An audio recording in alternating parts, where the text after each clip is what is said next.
क्या आप जानते हैं कि प्राचीन सभ्यताओं ने मौत को कैसे हराया था? ये सिर्फ एक कहानी नहीं है, बल्कि एक ऐसी सच्चाई है जो आज भी साइंस को हैरान कर देती है।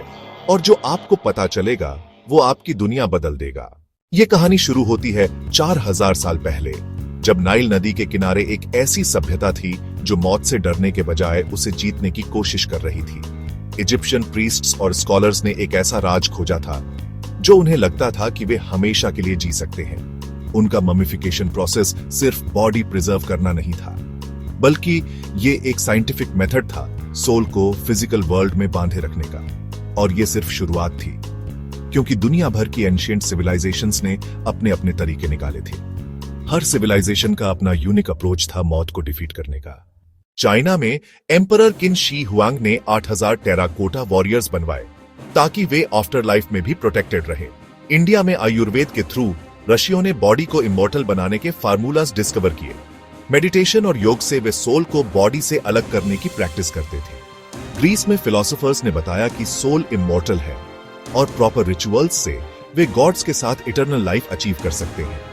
माया सिविलाइजेशन ने टाइम साइकिल्स कैलकुलेट किए और स्पेसिफिक डेट्स पे डेथ रिचुअल्स परफॉर्म करके रीबर्थ गारंटी करते थे।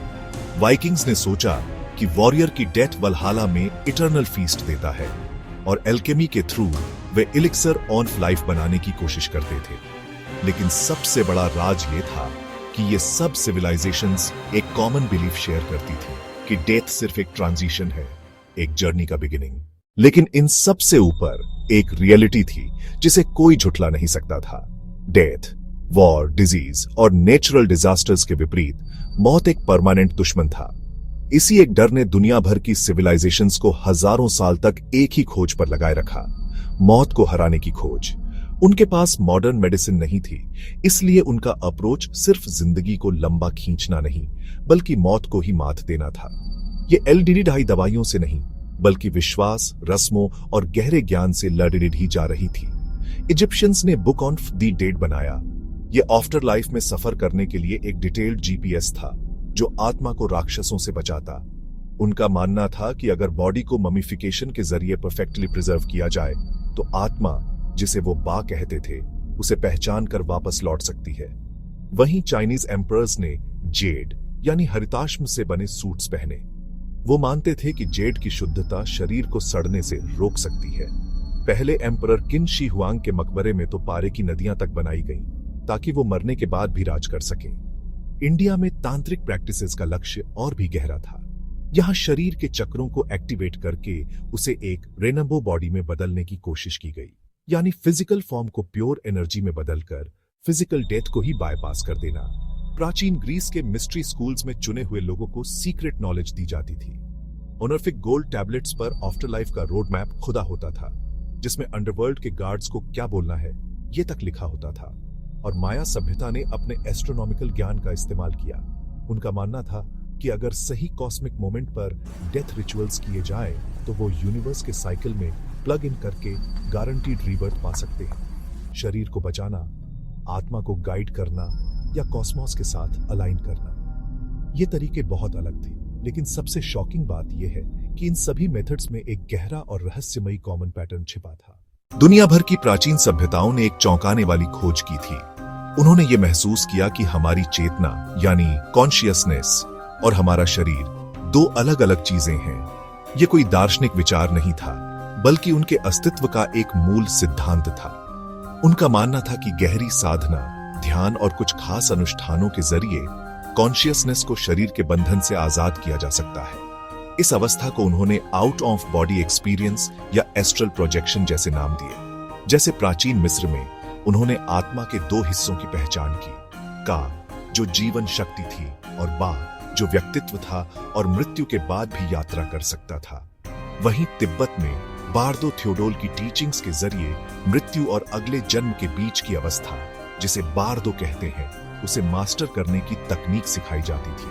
और सबसे दिलचस्प बात यह है कि आज हम जिसे नियर डेथ एक्सपीरियंस कहते हैं, उसके जैसे अनुभव हजारों साल पुराने ग्रंथों में भी दर्ज है। प्लेटो के मिथ ऑफ एयर से लेकर कई लेखों में टनल ऑन फ्लाइट देखने का जिक्र मिलता है। इसी तरह दुनिया भर के शामन्स आध्यात्मिक दुनिया में यात्रा करने के लिए नियमित रूप से अपनी आत्मा को शरीर से अलग करते थे ताकि वो ज्ञान ला सकें और बीमारों को ठीक कर सकें।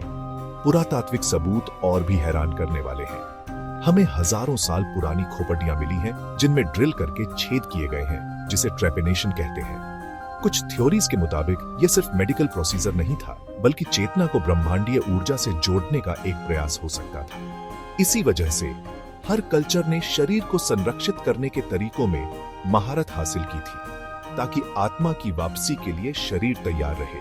और इसीलिए पुनरुत्थान यानी रिसरेक्शन की कहानियां हर सभ्यता में आम थी। ये सिर्फ कहानियां नहीं, बल्कि इस गहरे विश्वास का प्रतीक थी कि मृत्यु अंत नहीं है। आज मॉडर्न साइंस इन प्राचीन मान्यताओं को एक नई नजर से देख रही है।